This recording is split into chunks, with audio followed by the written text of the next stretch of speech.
때는 조선 중기, 거센 장맛비가 한양의 기왓장을 때리는 깊은 밤이었습니다. 한성부판윤 민준호 대감의 웅장한 저택에서 한 여인의 비통한 절규가 터져나왔습니다. 당장 이 집에서 나가거라. 내년 같은 불길한 것은 우리 가문에 더 이상 둘 수 없다. 굳게 닫힌 대문 앞, 흠뻑 젖은 소복 차림의 여인이 작은 보따리를 든 채 위태롭게 서 있었습니다. 그녀의 이름은 서화, 불과 3년 전까지만 해도 이 집의 안주인이었던 여인이었습니다. 어머님, 제발 한 번만 더 기회를 주십시오. 제가 대체 무슨 잘못을 하였나이까? 기회. 3년이다. 3년이란 세월을 주었거늘 내가 한 일이 무엇이냐? 대를 이을 아기씨 하나 품지 못하는 주제에. 대부인 민씨의 목소리는 천둥처럼 울렸고 그 순간 번개가 번쩍이며 서화의 창백한 얼굴을 비추었습니다. 빗물과 눈물이 뒤섞여 흐르는 그녀의 모습은 그 자체로 한 폭의 비극이었습니다. 석녀, 내 몸으로 감히 명문가의 씨를 말리려 들어? 부끄러운 줄 알아라. 이제 곧 나의 친정조카인 설씨가 들어와 이 집의 대를 이어줄 것이니 내가 있을 자리는 없다. 썩 꺼지거라. 때는 3년 전 서화가 18 꽃다운 나이였을 때의 일입니다. 그녀는 한양 남촌에서도 소문난 절세가인이었습니다. 연꽃처럼 맑고 고결한 마음씨에 달빛보다도 고운 얼굴을 지녔지요. 저 처자 한 번만 보면 혼이 빠진다 하여 다들 서화 아가씨라 부르더군. 밤이면 달빛 아래 그 모습이 선녀와 같다 하여 월중선녀라는 별명까지 얻었다지. 서화의 미모는 팔도에 자자하여 정승과 판서의 자제들은 물론 종친까지도 그녀의 손을 얻기 위해 온갖 예물을 보냈습니다. 하지만 서화의 아버지가 선택한 사윗감은 당시 임금의 총애를 한 몸에 받던 한성부판윤 민준호 대감이었습니다. 아버님, 그 민 대감이라는 분은 어떤 분이시옵니까? 걱정 말거라. 민 대감은 비록 나이가 너보다 20살 많지만 지체 높은 양반의 인품도 훌륭하시다. 게다가 슬아의 자식이 없으니 네가 들어가면 큰 사랑을 받을 것이다. 그 말을 믿고 서화는 기꺼이 혼례를 치렀습니다. 혼례식 날, 비단 속옷에 다홍치마를 입고 원삼을 걸친 그녀가 가마에 오르자 구경꾼들이 구름처럼 몰려들었습니다. 아이고, 정말 선녀가 하늘에서 내려온 듯하구려. 민 대감은 참으로 복이 많으시지. 하지만 서화는 가마 안에서 마음속 깊은 곳으로부터 불길한 예감을 느끼고 있었습니다. 저택에 도착했을 때 그녀를 맞이한 것은 신랑인 민 대감이 아닌 그의 모친 대부인 민 씨였습니다. 드디어 왔구나, 우리 며느라이. 대부인의 목소리는 얼음장처럼 차가웠고 그 눈빛은 칼날처럼 날카로웠습니다. 며느리 서화, 시어머님께 인사 올리옵니다. 미모가 그리 뛰어나다 하더니 가까이서 보니 그저 그렇구나. 이제부터 이 집의 며느리이니 내 아들을 잘 모셔야 할 것이다. 그 순간 서화는 직감했습니다.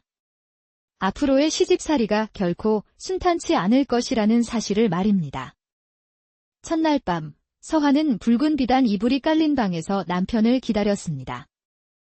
자정이 가까워질 무렵 마침내 방문이 열리고 술 냄새를 풍기며 민 대감이 비틀거리며 들어왔습니다. 왔소, 부인.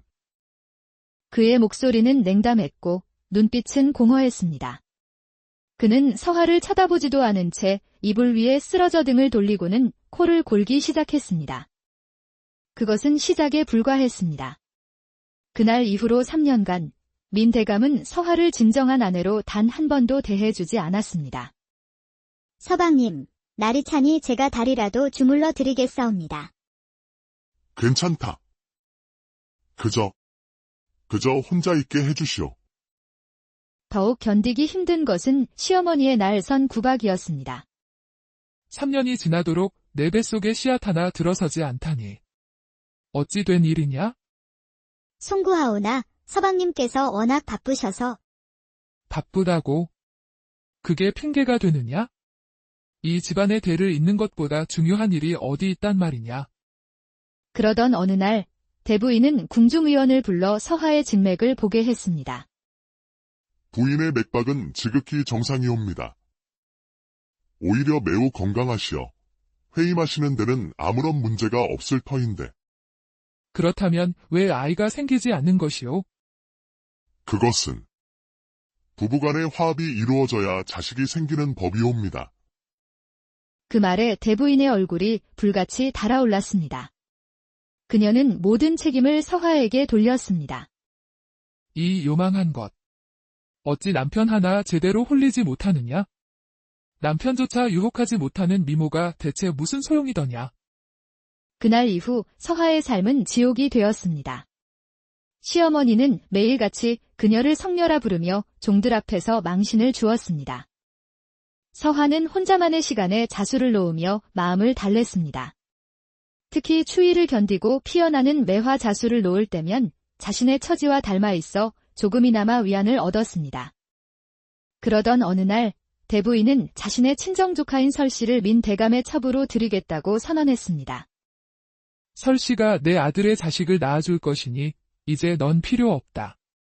친정으로 돌아가거라. 어머님, 제발. 제가 무엇을 잘못했나이까? 너의 존재 자체가 잘못이다. 성녀의 몸으로 3년이나 우리 가문의 재물을 축낸 것이 가장 큰 죄지. 서하는 마지막 희망을 걸고 남편에게 호소했습니다. 서방님, 제발 한 번만 더 기회를 주십시오. 부인, 이미 어머님께서 결정하신 일이요. 더는 말하지 마시오. 남편의 눈에는 미안함보다 안도감이 어려 있었습니다. 서하의 마음은 절망으로 무너져 내렸습니다.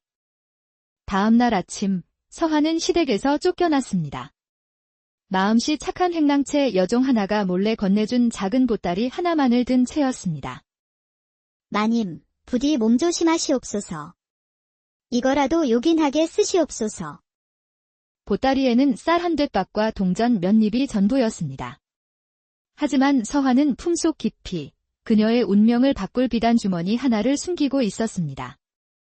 부모님은 이미 세상을 떠났고 오라버니는 멀리 관직에 나가 있어 돌아갈 친정이 없었습니다. 그녀는 장맛비 속을 홀로 걷기 시작했습니다. 한양을 벗어나 산길로 접어들자 길은 더욱 험해졌고 쏟아지는 폭우에 그녀의 의식은 점점 흐려져 갔습니다. 그때 비바람과 절망에 지친 그녀는 그만 발을 헛디뎌 낭떠러지 아래로 떨어지고 말았습니다. 아, 다행히 절벽 중간의 바위에 걸려 목숨은 건졌지만 몸은 점점 차갑게 식어갔습니다. 의식이 아득해지던 그 순간 희미한 목소리가 들려왔습니다. 이게 무슨 소리지? 사람이 떨어져 있나? 절벽 위에서 굵직하고 따뜻한 남자의 목소리가 들려왔습니다. 곧 그는 밧줄을 구해 절벽 아래로 내려왔습니다. 괜찮으십니까? 정신이 드십니까? 사내는 서하를 조심스럽게 들어 올렸습니다. 그의 목소리에서 진심 어린 걱정이 느껴졌습니다. 제 이름은 강산이라 합니다. 이 근처에서 나무를 하며 사는 나무꾼이지요. 그는 서하를 등에 업고 험한 절벽을 오르기 시작했습니다. 조금만 버티십시오. 곧제 오두막에 도착할 겁니다. 의식이 몽롱한 가운데서도 서하는 그의 넓고 따뜻한 등을 느꼈습니다. 강산의 오두막은 깊은 산 속에 있었습니다. 작지만 깨끗하고 따뜻한 곳이었지요. 옷을 갈아입으시고 몸을 따뜻하게 하십시오. 저는 잠시 밖에 나가 있겠습니다. 잠시 후 강산이 뜨거운 좁쌀죽 한 그릇을 가져왔습니다. 별것 아니지만 이것부터 드시고 기력을 차리셔야 합니다. 서하는 그 어떤 진수성찬보다 맛있는 죽을 먹으며 눈물을 흘렸습니다. 고맙습니다. 제 목숨을 구해주셨습니다. 별 말씀을요. 사람이 위험에 처한 것을 보고 어찌 그냥 지나치겠습니까? 서하는 자신의 사연을 털어놓았고 이야기를 들은 강산은 그녀를 가엾게 여겼습니다. 몸이 완전히 회복될 때까지만이라도 여기 머무셔도 괜찮습니다. 그렇게 서하는 강산의 오두막에서 지내게 되었습니다. 그것이 그녀 인생의 새로운 전환점이 될 줄은 아직 몰랐습니다. 시간이 흐르며 서한은 오두막 생활에 점차 익숙해졌고 강산의 진심 어린 배려에 닫혔던 마음을 열기 시작했습니다. 어느 날 서한은 더 이상 신세만 질 수 없다며 자신이 할 수 있는 일을 찾았습니다. 혹시 제가 도울 일이 없을까요? 바느질이라면 자신 있습니다. 강산은 해진 저고리를 내밀었고 그날 밤 서한은 정성껏 옷을 꿰맸습니다. 그리고 저고리 끝자락에 그녀의 마음을 담아 작은 매화 한 송이를 수놓았습니다. 다음 날 아침 옷을 본 강산은 눈이 휘둥그레졌습니다. 이게 제 옷이 맞습니까? 마치 새 것 같습니다. 이 아름다운 꽃은 매화로군요. 매화는 추위와 시련을 견디며 피어나는 꽃이지요. 당신의 인품처럼 굳세고 아름다우시길 바라는 마음에서 수놓았습니다. 그날 이후 서한은 자신의 자수솜씨로 생계를 꾸릴 방법을 생각했습니다. 강사님, 혹시 이 자수를 장에 내다 팔 수 있을까요? 강사는 그녀가 수놓은 매화 손수건을 들고 장터로 향했고 그 자수는 순식간에 입소문을 타기 시작했습니다. 이런 솜씨는 평생 처음 봅니다. 이 매화는 마치 살아 숨쉬는 것 같구려. 사람들은 누가 놓은 자수인지는 몰랐지만 그 신비롭고 아름다운 솜씨에 신선 자수라 부르며 열광했습니다. 자수품이 팔려 생활은 나아졌고 무엇보다 서한은 자신의 재능으로 살아갈 수 있다는 자신감을 얻었습니다. 깊은 산속 작은 오두막에서 두 사람의 마음은 서로를 향해 조용히 그리고 깊게 물들어가고 있었습니다. 하지만 평화는 오래가지 않았습니다. 서하의 자수품이 유명해질수록 그 독특한 매화 매듭은 결국 한양의 권력가들에게도 알려지게 되었습니다. 어느 날 한 상인이 서하의 자수품을 들고 민준호 대감의 저택을 찾아갔습니다. 자수품을 본 대부인 민씨의 얼굴이 하얗게 질렸습니다. 이 매화 매듭은 틀림없어 서하 그년의 솜씨다. 민준호 대감 역시 자수품을 보고 얼굴이 굳어졌습니다. 서하가 살아있다면 그녀가 품고 떠났던 비단 주머니도 아직 그녀의 손에 있을 것이기 때문입니다. 그 안에는 그가 그토록 숨기고 싶어하는 치명적인 비밀이 담긴 밀서가 들어 있었습니다. 어머니, 만약 서아가 그 밀서를 가지고 있다면 우리 가문은 끝장입니다. 알고 있다. 당장 그년을 찾아야 한다. 그 아이가 입을 열기 전에. 민 대감은 즉시 수하들을 풀어 나무꾼 강산을 미행하게 했고 마침내 깊은 산속 오두막을 찾아냈습니다. 다음 날 아침 강산이 나무를 하러 나간 사이 낯선 사내들이 오두막에 들이닥쳤습니다. 내가 서아라는 여인이냐? 대감의 명이다.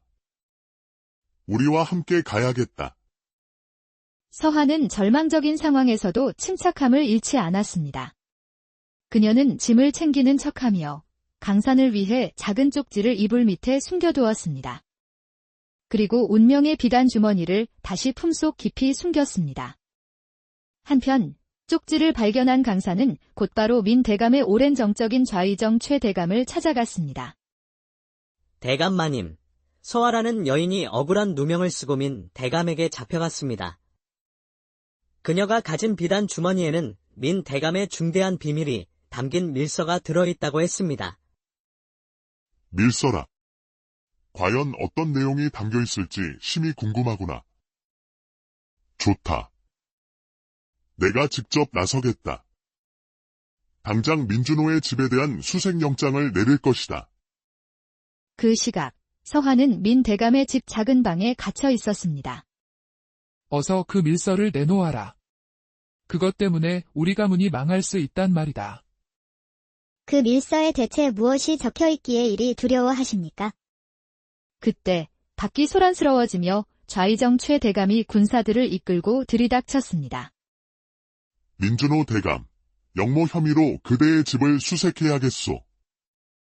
서하는 이 기회를 놓치지 않았습니다.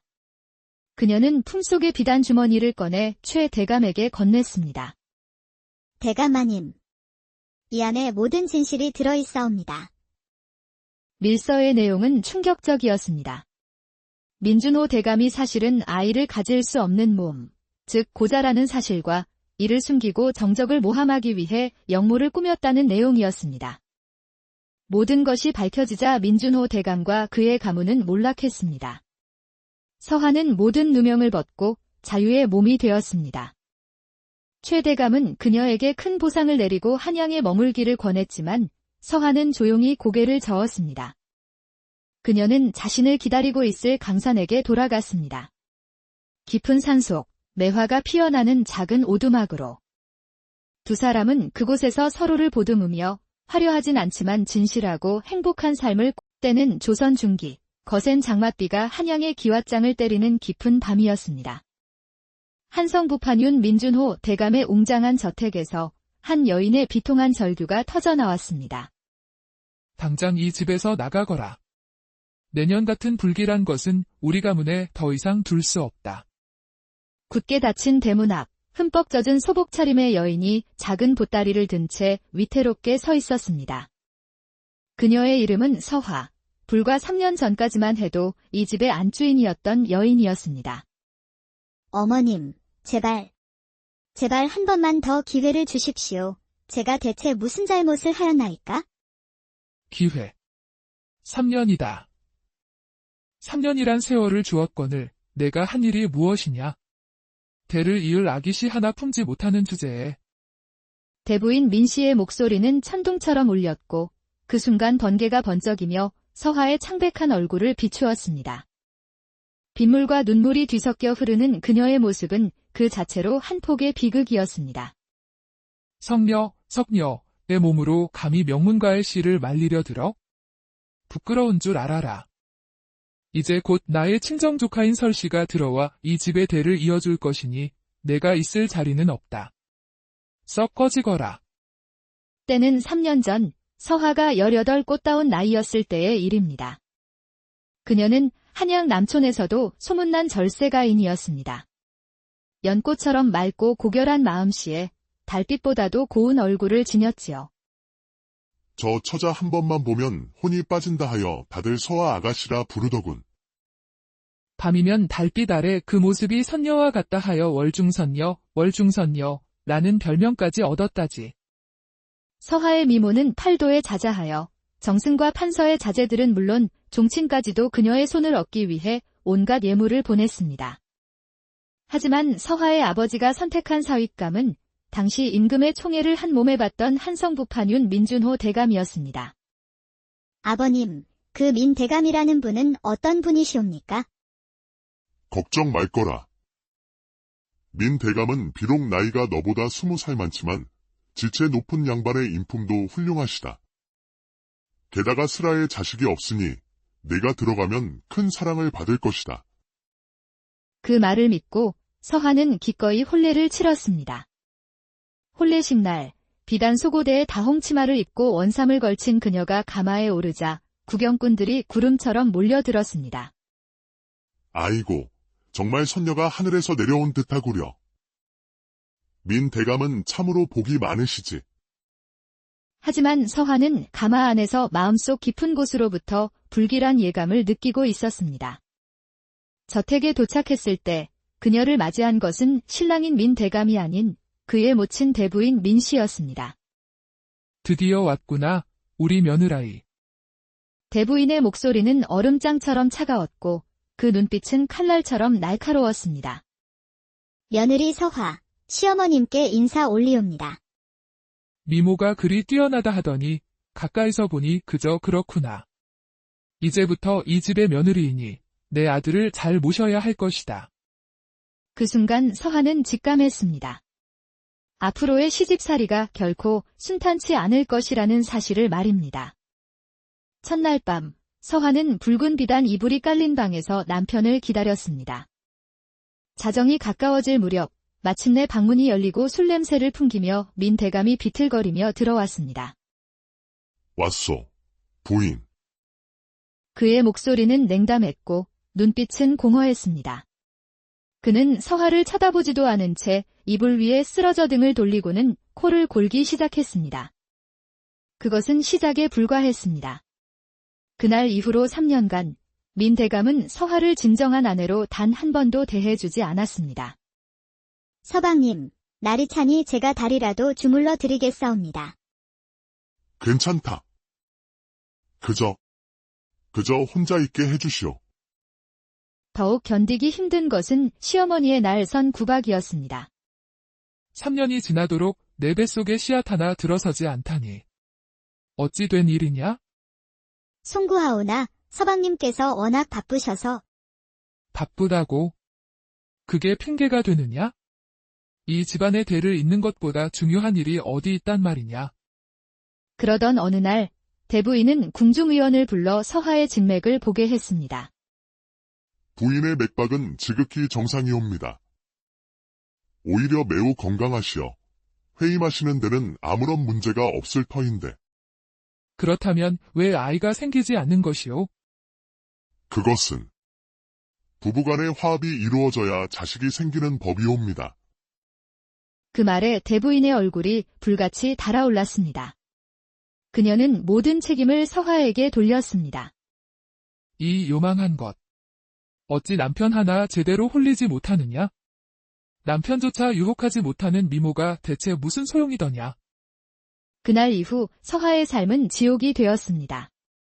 시어머니는 매일같이 그녀를 성녀라 부르며 종들 앞에서 망신을 주었습니다. 서화는 혼자만의 시간에 자수를 놓으며 마음을 달랬습니다. 특히 추위를 견디고 피어나는 매화 자수를 놓을 때면 자신의 처지와 닮아 있어 조금이나마 위안을 얻었습니다. 그러던 어느 날 대부인은 자신의 친정조카인 설씨를 민 대감의 첩으로 들이겠다고 선언했습니다. 설씨가 내 아들의 자식을 낳아줄 것이니 이제 넌 필요 없다. 친정으로 돌아가거라. 어머님, 제발. 제가 무엇을 잘못했나이까? 너의 존재 자체가 잘못이다. 성녀의 몸으로 3년이나 우리 가문의 재물을 축낸 것이 가장 큰 죄지. 서화는 마지막 희망을 걸고 남편에게 호소했습니다.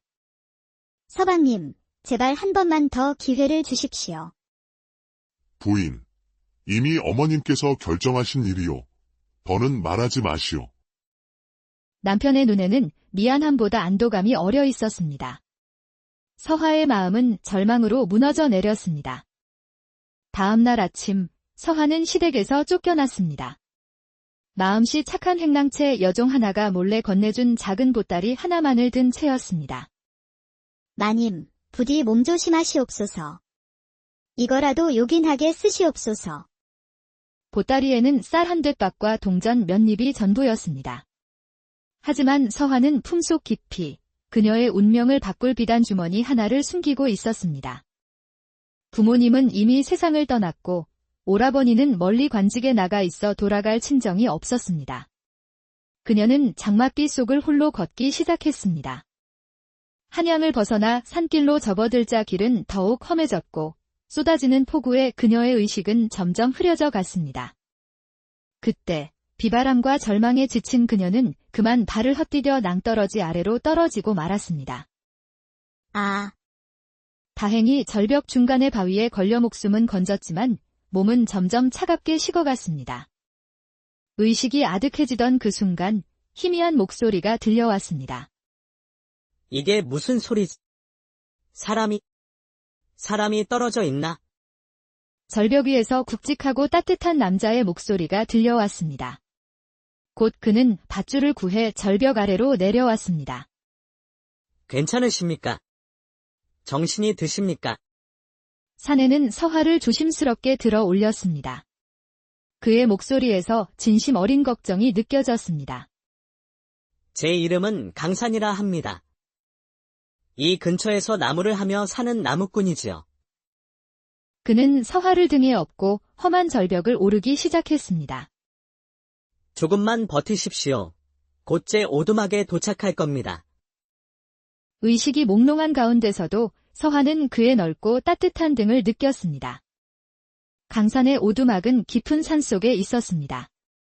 작지만 깨끗하고 따뜻한 곳이었지요. 옷을 갈아입으시고 몸을 따뜻하게 하십시오. 저는 잠시 밖에 나가 있겠습니다.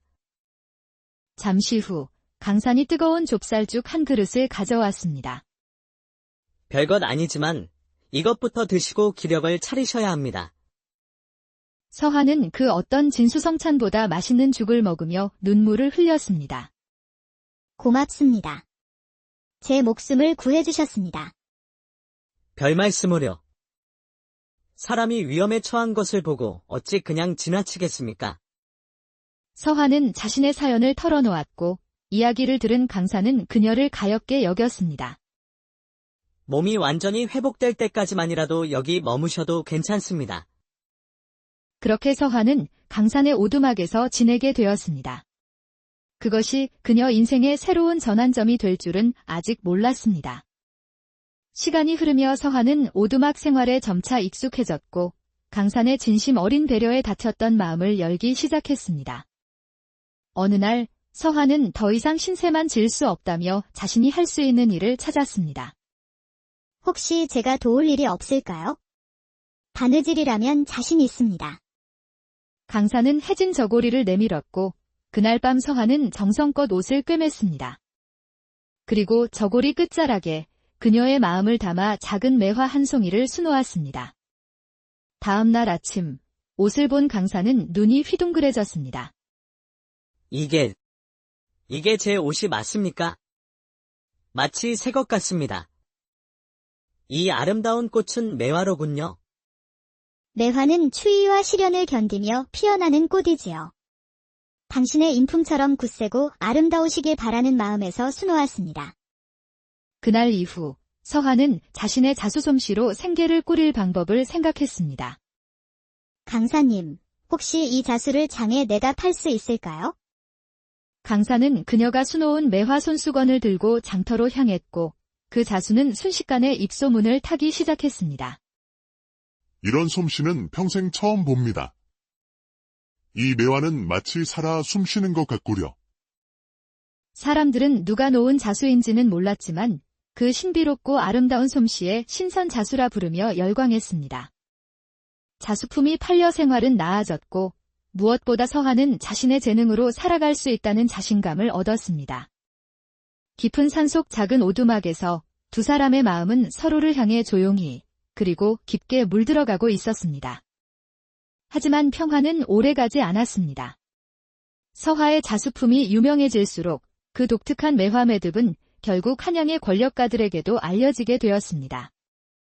어느 날 한 상인이 서화의 자수품을 들고 민준호 대감의 저택을 찾아갔습니다. 자수품을 본 대부인 민 씨의 얼굴이 하얗게 질렸습니다. 이 매화 매듭은 틀림없어 서하 그년의 솜씨다. 민준호 대감 역시 자수품을 보고 얼굴이 굳어졌습니다. 서화가 살아있다면 그녀가 품고 떠났던 비단 주머니도 아직 그녀의 손에 있을 것이기 때문입니다. 그 안에는 그가 그토록 숨기고 싶어하는 치명적인 비밀이 담긴 밀서가 들어 있었습니다. 어머니, 만약 서아가 그 밀서를 가지고 있다면 우리 가문은 끝장입니다. 알고 있다. 당장 그년을 찾아야 한다. 그 아이가 입을 열기 전에. 민 대감은 즉시 수하들을 풀어 나무꾼 강산을 미행하게 했고 마침내 깊은 산속 오두막을 찾아냈습니다. 다음 날 아침 강산이 나무를 하러 나간 사이 낯선 사내들이 오두막에 들이닥쳤습니다. 내가 서아라는 여인이냐? 대감의 명이다. 우리와 함께 가야겠다. 서하는 절망적인 상황에서도 침착함을 잃지 않았습니다. 그녀는 짐을 챙기는 척하며 강산을 위해 작은 쪽지를 이불 밑에 숨겨두었습니다. 그리고 운명의 비단 주머니를 다시 품속 깊이 숨겼습니다. 한편 쪽지를 발견한 강산은 곧바로 민 대감의 오랜 정적인 좌의정 최 대감을 찾아갔습니다. 대감마님, 서아라는 여인이 억울한 누명을 쓰고 민 대감에게 잡혀갔습니다. 그녀가 가진 비단 주머니에는 민 대감의 중대한 비밀이 담긴 밀서가 들어있다고 했습니다. 밀서라. 과연 어떤 내용이 담겨있을지 심히 궁금하구나. 좋다. 내가 직접 나서겠다. 당장 민준호의 집에 대한 수색영장을 내릴 것이다. 그 시각, 서화는 민 대감의 집 작은 방에 갇혀 있었습니다. 어서 그 밀서를 내놓아라. 그것 때문에 우리 가문이 망할 수 있단 말이다. 그 밀서에 대체 무엇이 적혀 있기에 이리 두려워하십니까? 그때 밖이 소란스러워지며 좌의정 최 대감이 군사들을 이끌고 들이닥쳤습니다. 민준호 대감, 영모 혐의로 그대의 집을 수색해야겠소. 서화는 이 기회를 놓치지 않았습니다. 그녀는 품속의 비단 주머니를 꺼내 최 대감에게 건넸습니다. 대감마님, 이 안에 모든 진실이 들어있사옵니다. 밀서의 내용은 충격적이었습니다. 민준호 대감이 사실은 아이를 가질 수 없는 몸, 즉 고자라는 사실과 이를 숨기고 정적을 모함하기 위해 영모를 꾸몄다는 내용이었습니다. 모든 것이 밝혀지자 민준호 대감과 그의 가문은 몰락했습니다. 서화는 모든 누명을 벗고 자유의 몸이 되었습니다. 최 대감은 그녀에게 큰 보상을 내리고 한양에 머물기를 권했지만 서화는 조용히 고개를 저었습니다. 그녀는 자신을 기다리고 있을 강산에게 돌아갔습니다. 깊은 산속, 매화가 피어나는 작은 오두막으로. 두 사람은 그곳에서 서로를 보듬으며 화려하진 않지만 진실하고 행복한 삶을 때는 조선 중기, 거센 장맛비가 한양의 기왓장을 때리는 깊은 밤이었습니다. 한성부판윤 민준호 대감의 웅장한 저택에서 한 여인의 비통한 절규가 터져나왔습니다. 당장 이 집에서 나가거라. 내년 같은 불길한 것은 우리 가문에 더 이상 둘 수 없다. 굳게 닫힌 대문 앞, 흠뻑 젖은 소복 차림의 여인이 작은 보따리를 든 채 위태롭게 서 있었습니다. 그녀의 이름은 서화, 불과 3년 전까지만 해도 이 집의 안주인이었던 여인이었습니다. 어머님, 제발 한 번만 더 기회를 주십시오. 제가 대체 무슨 잘못을 하였나이까? 기회. 3년이다. 3년이란 세월을 주었거늘 내가 한 일이 무엇이냐? 대를 이을 아기씨 하나 품지 못하는 주제에. 대부인 민씨의 목소리는 천둥처럼 울렸고 그 순간 번개가 번쩍이며 서화의 창백한 얼굴을 비추었습니다. 빗물과 눈물이 뒤섞여 흐르는 그녀의 모습은 그 자체로 한 폭의 비극이었습니다. 석녀, 내 몸으로 감히 명문가의 씨를 말리려 들어? 부끄러운 줄 알아라. 이제 곧 나의 친정조카인 설씨가 들어와 이 집의 대를 이어줄 것이니 내가 있을 자리는 없다. 썩 꺼지거라. 때는 3년 전 서화가 18 꽃다운 나이였을 때의 일입니다. 그녀는 한양 남촌에서도 소문난 절세가인이었습니다. 연꽃처럼 맑고 고결한 마음씨에 달빛보다도 고운 얼굴을 지녔지요. 저 처자 한 번만 보면 혼이 빠진다 하여 다들 서화 아가씨라 부르더군. 밤이면 달빛 아래 그 모습이 선녀와 같다 하여 월중선녀라는 별명까지 얻었다지. 서화의 미모는 팔도에 자자하여 정승과 판서의 자제들은 물론 종친까지도 그녀의 손을 얻기 위해 온갖 예물을 보냈습니다. 하지만 서화의 아버지가 선택한 사윗감은 당시 임금의 총애를 한 몸에 받던 한성부판윤 민준호 대감이었습니다. 아버님, 그 민 대감이라는 분은 어떤 분이시옵니까? 걱정 말거라. 민 대감은 비록 나이가 너보다 20살 많지만 지체 높은 양반의 인품도 훌륭하시다. 게다가 슬아의 자식이 없으니 내가 들어가면 큰 사랑을 받을 것이다. 그 말을 믿고 서화는 기꺼이 혼례를 치렀습니다. 혼례식 날, 비단 속옷에 다홍치마를 입고 원삼을 걸친 그녀가 가마에 오르자 구경꾼들이 구름처럼 몰려들었습니다. 아이고, 정말 선녀가 하늘에서 내려온 듯하구려. 민 대감은 참으로 복이 많으시지. 하지만 서화는 가마 안에서 마음속 깊은 곳으로부터 불길한 예감을 느끼고 있었습니다. 저택에 도착했을 때 그녀를 맞이한 것은 신랑인 민 대감이 아닌 그의 모친 대부인 민 씨였습니다. 드디어 왔구나, 우리 며느라이. 대부인의 목소리는 얼음장처럼 차가웠고 그 눈빛은 칼날처럼 날카로웠습니다. 며느리 서화, 시어머님께 인사 올리옵니다. 미모가 그리 뛰어나다 하더니 가까이서 보니 그저 그렇구나. 이제부터 이 집의 며느리이니 내 아들을 잘 모셔야 할 것이다. 그 순간 서한은 직감했습니다.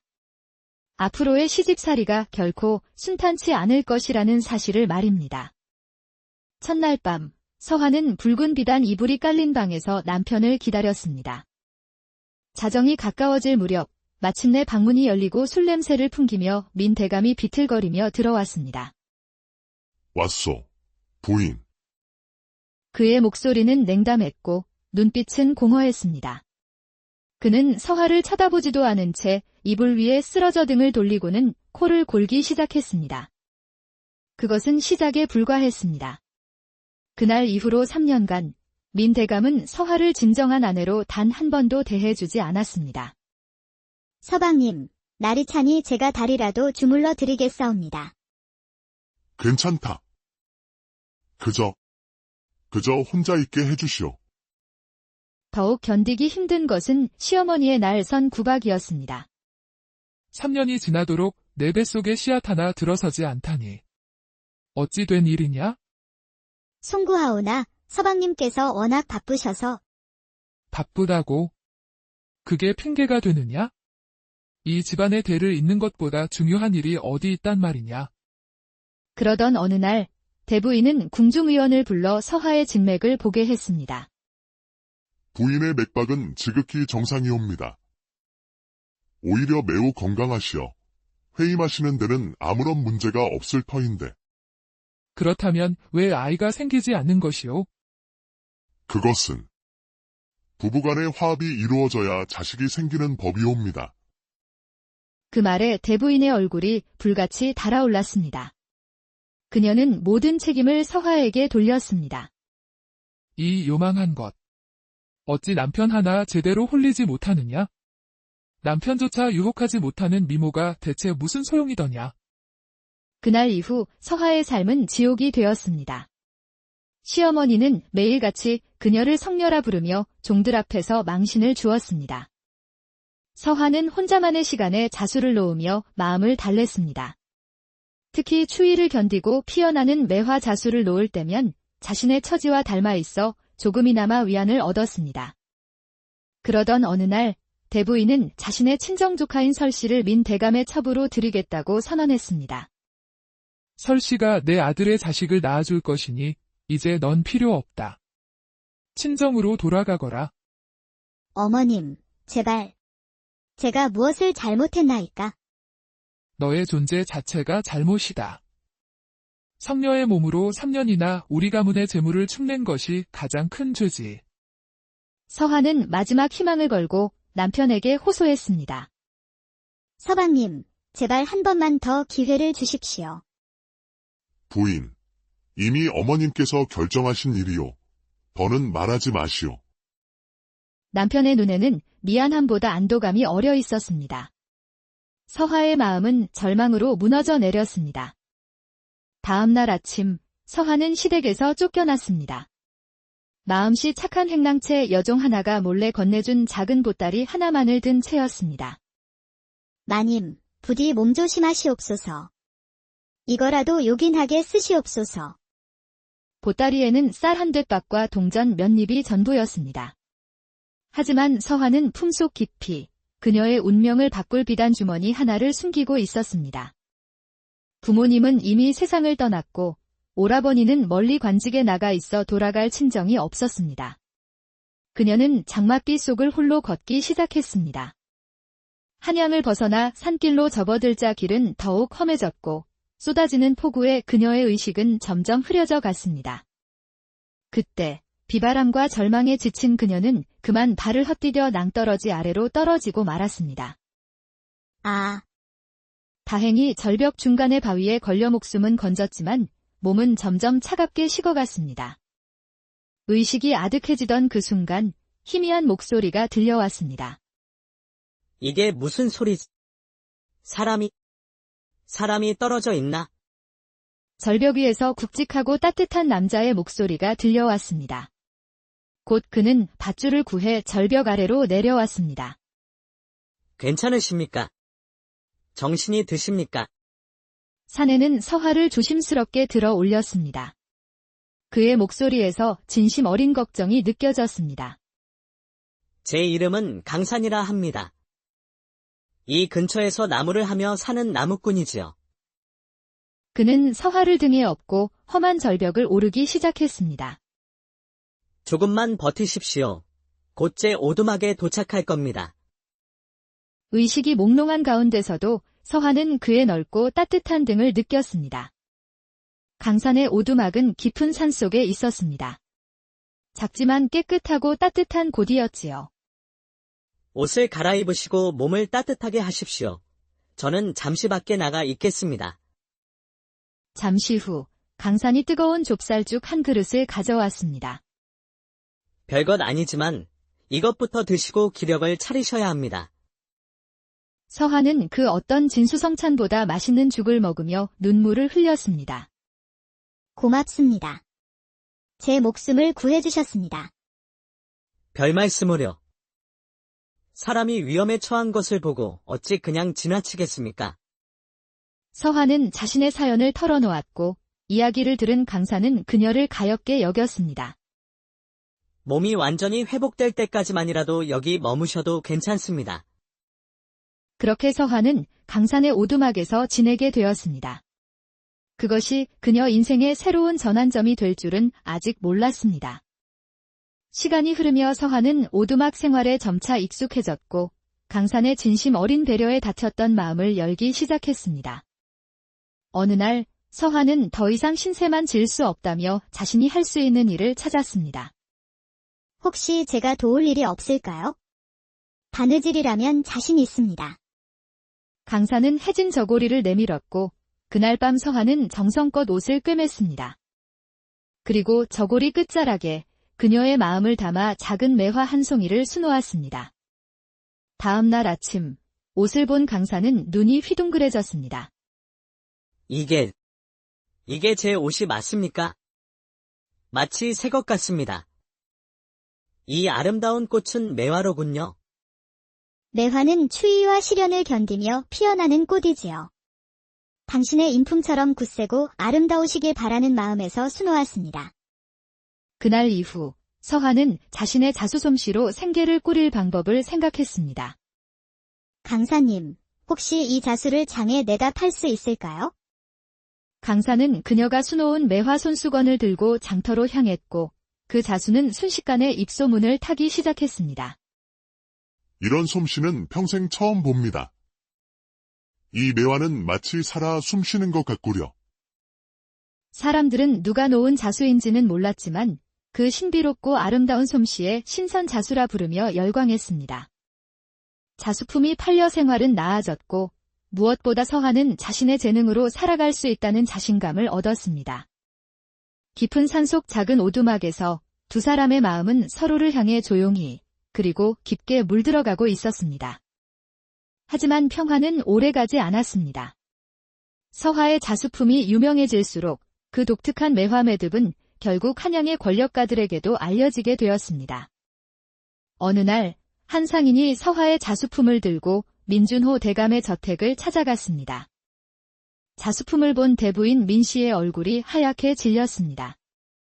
이 매화 매듭은 틀림없어 서화 그년의 솜씨다. 민준호 대감 역시 자수품을 보고 얼굴이 굳어졌습니다. 서화가 살아있다면 그녀가 품고 떠났던 비단 주머니도 아직 그녀의 손에 있을 것이기 때문입니다. 그 안에는 그가 그토록 숨기고 싶어하는 치명적인 비밀이 담긴 밀서가 들어 있었습니다. 어머니, 만약 서화가 그 밀서를 가지고 있다면 우리 가문은 끝장입니다. 알고 있다. 당장 그년을 찾아야 한다. 그 아이가 입을 열기 전에. 민 대감은 즉시 수하들을 풀어 나무꾼 강산을 미행하게 했고 마침내 깊은 산속 오두막을 찾아냈습니다. 다음 날 아침 강산이 나무를 하러 나간 사이 낯선 사내들이 오두막에 들이닥쳤습니다. 내가 서화라는 여인이냐? 대감의 명이다. 우리와 함께 가야겠다. 서화는 절망적인 상황에서도 침착함을 잃지 않았습니다. 그녀는 짐을 챙기는 척하며 강산을 위해 작은 쪽지를 이불 밑에 숨겨두었습니다. 그리고 운명의 비단 주머니를 다시 품속 깊이 숨겼습니다. 한편 쪽지를 발견한 강사는 곧바로 민 대감의 오랜 정적인 좌의정 최 대감을 찾아갔습니다. 대감마님, 서아라는 여인이 억울한 누명을 쓰고 민 대감에게 잡혀갔습니다. 그녀가 가진 비단 주머니에는 민 대감의 중대한 비밀이 담긴 밀서가 들어있다고 했습니다. 밀서라. 과연 어떤 내용이 담겨 있을지 심히 궁금하구나. 좋다. 내가 직접 나서겠다. 당장 민준호의 집에 대한 수색영장을 내릴 것이다. 그 시각 서화는 민 대감의 집 작은 방에 갇혀 있었습니다. 어서 그 밀서를 내놓아라. 그것 때문에 우리 가문이 망할 수 있단 말이다. 그 밀서에 대체 무엇이 적혀있기에 이리 두려워하십니까? 그때 밖이 소란스러워지며 좌의정 최 대감이 군사들을 이끌고 들이닥쳤습니다. 민준호 대감, 영모 혐의로 그대의 집을 수색해야겠소. 서화는 이 기회를 놓치지 않았습니다. 그녀는 품속의 비단 주머니를 꺼내 최 대감에게 건넸습니다. 대감마님, 이 안에 모든 진실이 들어있사옵니다. 밀서의 내용은 충격적이었습니다. 민준호 대감이 사실은 아이를 가질 수 없는 몸, 즉 고자라는 사실과 이를 숨기고 정적을 모함하기 위해 영모를 꾸몄다는 내용이었습니다. 모든 것이 밝혀지자 민준호 대감과 그의 가문은 몰락했습니다. 서화는 모든 누명을 벗고 자유의 몸이 되었습니다. 최 대감은 그녀에게 큰 보상을 내리고 한양에 머물기를 권했지만 서화는 조용히 고개를 저었습니다. 그녀는 자신을 기다리고 있을 강산에게 돌아갔습니다. 깊은 산속, 매화가 피어나는 작은 오두막으로. 두 사람은 그곳에서 서로를 보듬으며 화려하진 않지만 진실하고 행복한 삶을 때는 조선 중기, 거센 장맛비가 한양의 기왓장을 때리는 깊은 밤이었습니다. 한성부판윤 민준호 대감의 웅장한 저택에서 한 여인의 비통한 절규가 터져나왔습니다. 당장 이 집에서 나가거라. 내년 같은 불길한 것은 우리 가문에 더 이상 둘 수 없다. 굳게 닫힌 대문 앞, 흠뻑 젖은 소복 차림의 여인이 작은 보따리를 든 채 위태롭게 서 있었습니다. 그녀의 이름은 서화, 불과 3년 전까지만 해도 이 집의 안주인이었던 여인이었습니다. 어머님, 제발 한 번만 더 기회를 주십시오. 제가 대체 무슨 잘못을 하였나이까? 기회. 3년이다. 3년이란 세월을 주었거늘 내가 한 일이 무엇이냐? 대를 이을 아기씨 하나 품지 못하는 주제에. 대부인 민씨의 목소리는 천둥처럼 울렸고 그 순간 번개가 번쩍이며 서화의 창백한 얼굴을 비추었습니다. 빗물과 눈물이 뒤섞여 흐르는 그녀의 모습은 그 자체로 한 폭의 비극이었습니다. 석녀, 내 몸으로 감히 명문가의 씨를 말리려 들어? 부끄러운 줄 알아라. 이제 곧 나의 친정조카인 설씨가 들어와 이 집의 대를 이어줄 것이니 내가 있을 자리는 없다. 썩 꺼지거라. 때는 3년 전 서화가 18 꽃다운 나이였을 때의 일입니다. 그녀는 한양 남촌에서도 소문난 절세가인이었습니다. 연꽃처럼 맑고 고결한 마음씨에 달빛보다도 고운 얼굴을 지녔지요. 저 처자 한 번만 보면 혼이 빠진다 하여 다들 서아 아가씨라 부르더군. 밤이면 달빛 아래 그 모습이 선녀와 같다 하여 월중선녀라는 별명까지 얻었다지. 서화의 미모는 팔도에 자자하여 정승과 판서의 자제들은 물론 종친까지도 그녀의 손을 얻기 위해 온갖 예물을 보냈습니다. 하지만 서화의 아버지가 선택한 사윗감은 당시 임금의 총애를 한 몸에 받던 한성부판윤 민준호 대감이었습니다. 아버님, 그 민 대감이라는 분은 어떤 분이시옵니까? 걱정 말거라. 민 대감은 비록 나이가 너보다 20살 많지만 지체 높은 양반의 인품도 훌륭하시다. 게다가 슬아의 자식이 없으니 내가 들어가면 큰 사랑을 받을 것이다. 그 말을 믿고 서화는 기꺼이 혼례를 치렀습니다. 혼례식 날, 비단 속옷에 다홍치마를 입고 원삼을 걸친 그녀가 가마에 오르자 구경꾼들이 구름처럼 몰려들었습니다. 아이고, 정말 선녀가 하늘에서 내려온 듯하구려. 민 대감은 참으로 복이 많으시지. 하지만 서화는 가마 안에서 마음속 깊은 곳으로부터 불길한 예감을 느끼고 있었습니다. 저택에 도착했을 때 그녀를 맞이한 것은 신랑인 민 대감이 아닌 그의 모친 대부인 민 씨였습니다. 드디어 왔구나, 우리 며느라이. 대부인의 목소리는 얼음장처럼 차가웠고 그 눈빛은 칼날처럼 날카로웠습니다. 며느리 서화, 시어머님께 인사 올리옵니다. 미모가 그리 뛰어나다 하더니 가까이서 보니 그저 그렇구나. 이제부터 이 집의 며느리이니 내 아들을 잘 모셔야 할 것이다. 그 순간 서화는 직감했습니다. 앞으로의 시집살이가 결코 순탄치 않을 것이라는 사실을 말입니다. 첫날 밤, 서화는 붉은 비단 이불이 깔린 방에서 남편을 기다렸습니다. 자정이 가까워질 무렵 마침내 방문이 열리고 술 냄새를 풍기며 민 대감이 비틀거리며 들어왔습니다. 왔소, 부인. 그의 목소리는 냉담했고 눈빛은 공허했습니다. 그는 서화를 쳐다보지도 않은 채 이불 위에 쓰러져 등을 돌리고는 코를 골기 시작했습니다. 그것은 시작에 불과했습니다. 그날 이후로 3년간 민 대감은 서화를 진정한 아내로 단 한 번도 대해주지 않았습니다. 서방님, 날이 차니 제가 다리라도 주물러 드리겠사옵니다. 괜찮다. 그저 혼자 있게 해주시오. 더욱 견디기 힘든 것은 시어머니의 날 선 구박이었습니다. 3년이 지나도록 내 뱃속에 씨앗 하나 들어서지 않다니. 어찌 된 일이냐? 송구하오나 서방님께서 워낙 바쁘셔서. 바쁘다고? 그게 핑계가 되느냐? 이 집안의 대를 잇는 것보다 중요한 일이 어디 있단 말이냐? 그러던 어느 날 대부인은 궁중의원을 불러 서화의 진맥을 보게 했습니다.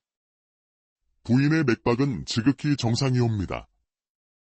오히려 매우 건강하시어 회임하시는 데는 아무런 문제가 없을 터인데. 그렇다면 왜 아이가 생기지 않는 것이오? 그것은 부부간의 화합이 이루어져야 자식이 생기는 법이옵니다. 그 말에 대부인의 얼굴이 불같이 달아올랐습니다. 그녀는 모든 책임을 서화에게 돌렸습니다. 이 요망한 것. 어찌 남편 하나 제대로 홀리지 못하느냐? 남편조차 유혹하지 못하는 미모가 대체 무슨 소용이더냐? 그날 이후 서화의 삶은 지옥이 되었습니다. 시어머니는 매일같이 그녀를 성녀라 부르며 종들 앞에서 망신을 주었습니다. 서화는 혼자만의 시간에 자수를 놓으며 마음을 달랬습니다.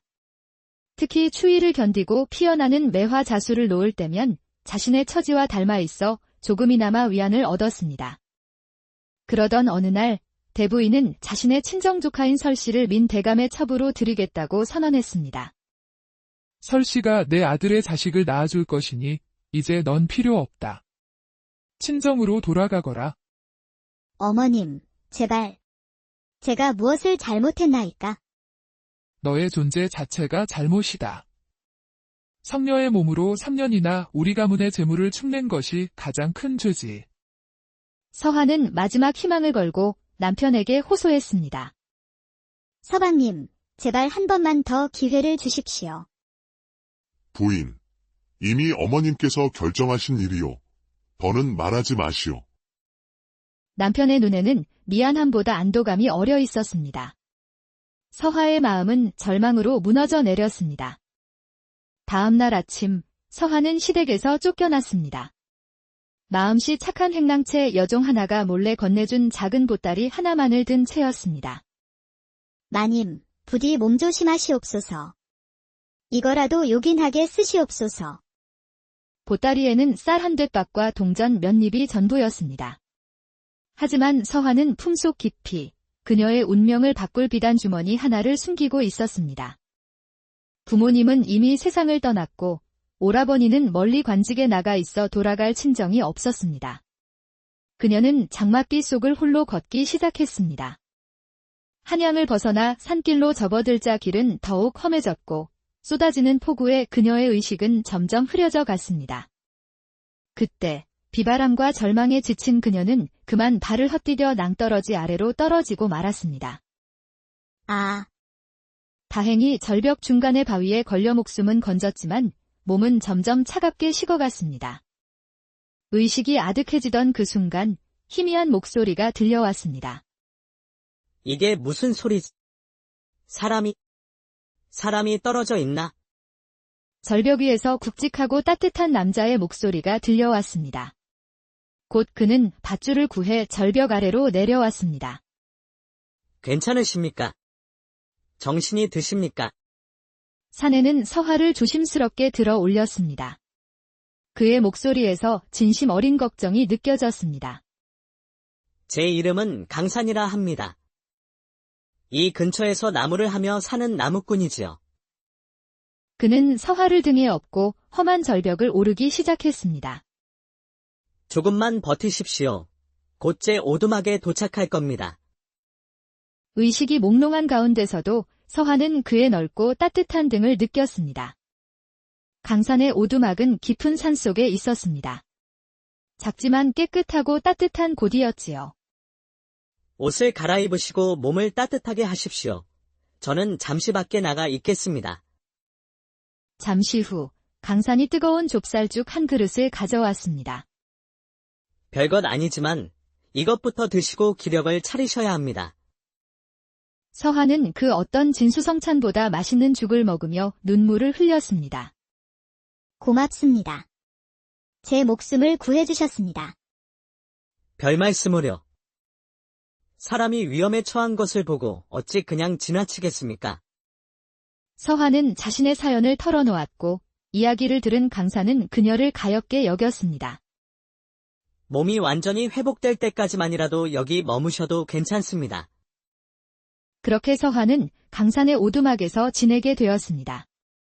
그것이 그녀 인생의 새로운 전환점이 될 줄은 아직 몰랐습니다.